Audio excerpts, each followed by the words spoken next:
किसी पुराने शहर में एक विचित्र और भूतिया किला था जिसे चिरागगढ़ के नाम से जाना जाता था। इस किले के बारे में कई किस्से और कहानियां प्रसिद्ध थीं, लेकिन कोई भी नहीं जानता था कि ये किला असलियत में कैसा है। वहां रहने वाले लोग इसके पास भी जाने से डरते थे, क्योंकि यह किला सुनसान और डरावना दिखता था। एक बार की बात है, गांव के एक युवक का नाम रवि था। वह खुद को डर से काबू में करने वाला और साहसी लड़का था। वह हमेशा से ही चिरागगढ़ का रहस्य खुद से सुलझाना चाहता है। उसके दोस्त और परिवार ने उसे रोकने की कई बार कोशिश की, लेकिन रवि का साहस अद्भुत था।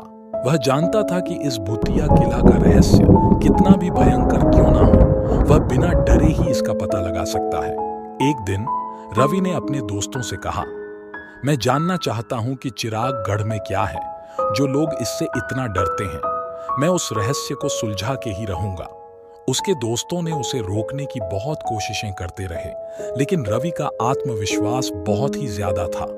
उसने अपना काम चालू किया और रात रात भर चिरागगढ़ के पास वक्त बिताने लगा। एक दिन रवि ने अपने साथी दोस्तों को साथ लिया और वे सभी मिलकर किले की ओर बढ़े। किले के दरवाजे पर पहुंचकर उन्होंने देखा कि दरवाजे पर लिखा है, सावधान, जिंदा रहने के लिए यहाँ न आए।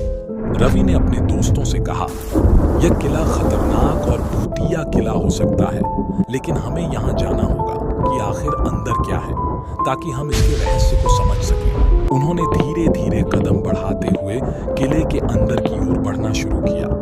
किले के अंदर एक डरावनी सी शांति का माहौल था।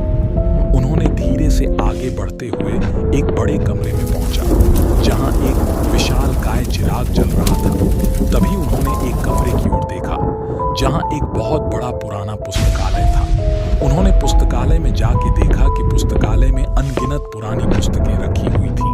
उन्होंने एक पुस्तक उठाई और देखा कि यह एक प्राचीन डायरी थी, जिसमें एक यात्री ने इस किले में हुए अपने अनुभव के बारे में लिखा था। रवि ने डायरी पढ़ते वक्त अपने दोस्तों बताया कि इस डायरी में उस चिराग के बारे में लिखा हुआ है। रवि और उसके दोस्तों ने डायरी पर रचने के बाद चिरागगढ़ के रहस्य को समझ लिया। किले के अंदर वह चिराग शक्तिशाली मंत्रों और जादू से बंधा हुआ है, जिसे एक प्राचीन योगी ने बनाया था। इस कारण से ही यहाँ डरावनी आवाजें आती है। वहां कोई भी भूत नहीं था। उस डायरी में लिखे हुए मंत्र के अनुसार उस चिराग को बुझाया जा सकता है।